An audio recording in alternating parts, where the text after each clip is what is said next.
문방구 사장의 증언 이후 세 사람은 며칠 동안 동네를 돌아다니며 당시를 기억하는 사람들을 찾았습니다. 하지만 30년이라는 시간은 생각보다 잔인했어요. 대부분은 이사를 했거나 세상을 떠났죠.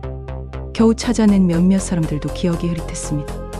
그저 그런 일이 있었다는 것만 어렴풋이 떠올릴 뿐이었어요. 말수는 남편의 수첩을 다시 펼쳤습니다. 메모는 간결했지만 남편의 필체에서 당시의 답답함이 느껴졌어요. 단서 없음, 목격자 없음, 실종 당일 오후 4시경 학교 출발, 집까지는 도보로 15분 거리. 그게 전부였죠.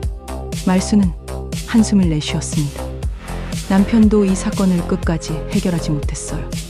평생 마음에 담아두고 살았던 미제 중 하나였죠. 경로당으로 돌아온 세 사람은 말없이 앉아 있었습니다. 영숙이 차를 끓여왔지만 아무도 손을 대지 않았어요. 정자는 창밖을 바라보며 불안한 표정을 지었죠. 처음에는 뭔가 해볼 수 있을 것 같았는데 막상 부딪혀보니 벽만 느껴졌습니다. 우리가 너무 무리한 거 아닐까? 정자의 목소리는 작았어요. 말순도 대답하지 못했습니다. 사실 그도 같은 생각을 하고 있었으니까요. 경찰도 못 푼 사건, 전문 지식, 권한도 없는 할머니. 혹시 라디오의 목소리가 정말로 자신들의 착각이었던 건 아닐까요? 나이가 들며 생긴 환청나 집. 망상 같은 것일지도 모른다는 생각이 들었습니다. 그날 밤 라디오는 침묵했어요. 아무리 기다려도 목소리가 들리지 않았죠. 이틀, 사흘이 지나도 마찬가지였습니다. 세 사람은 점점 지쳐갔어요. 경로당에 나와도 예전처럼 이야기를 나누지 않았죠. 각자 생각에 잠겨 있었습니다. 말수는 집에서도 계속 남편의 수첩을 들여다봤어요. 혹시 놓친 게 있을까 싶어서였죠. 하지만 아무리 봐도 새로운 건 없었습니다. 오히려 볼수록 막막함만 커졌어요. 30년 전의 기억, 이미 희미해진 기억들, 사라진 증거들. 어디서부터 다시 시작해야 할지 알 수 없었습니다. 정자는 밤마다 악몽을 꿨어요. 라디오에서 들렸던 그 목소리가 자꾸 귓가에 맴돌았죠. 도와달라는, 찾아달라는 그 간절한 목소리. 하지만 자신은 아무것도 해줄 수 없었습니다. 겁만 많고 용기도 없는 사람이었으니까요. 그런 자신이 한심하게 느껴졌어요. 영숙은 동네를 돌아다니며 계속 수소문했지만 얻어지는 건 없었습니다. 오히려 사람들을 이상하게 쳐다봤어요. 왜 그렇게 옛날 일에 집착하느냐고.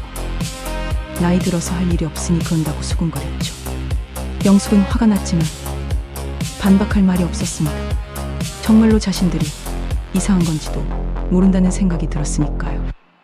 일주일이 지났을 때 말수는 경로당에 나가지 않았습니다. 몸이 안 좋다는 핑계였지만 사실은 마음이 무너진 거였어요. 남편이라면 어떻게 했을까요? 아마도 끝까지 포기하지 않았을 겁니다. 하지만 자신은 남편이 아니었죠. 그저 남편 곁에서 조금 배운 것뿐인 평범한 할머니였습니다. 정자와 영숙도 각자의 집에 머물렀어요. 더 이상 무엇을 해야 할지 알 수 없었죠. 라디오는 여전히 침묵했고 단서는 나타나지 않았습니다. 세 사람은 서로에게 연락하지 않았어요. 무슨 말을 해야 할지 몰랐으니까요.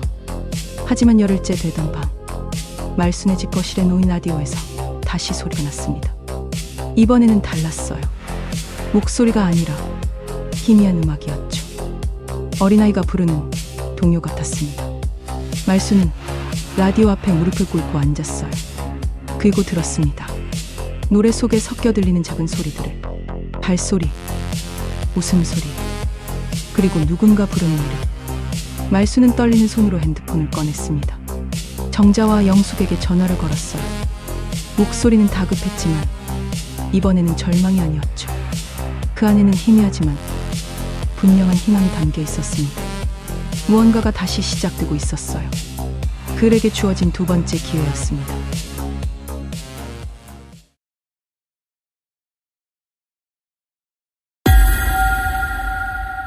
비트 위로 춤을 춰 고독해도 괜찮아.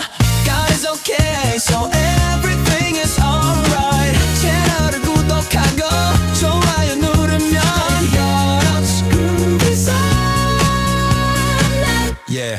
groove is always on.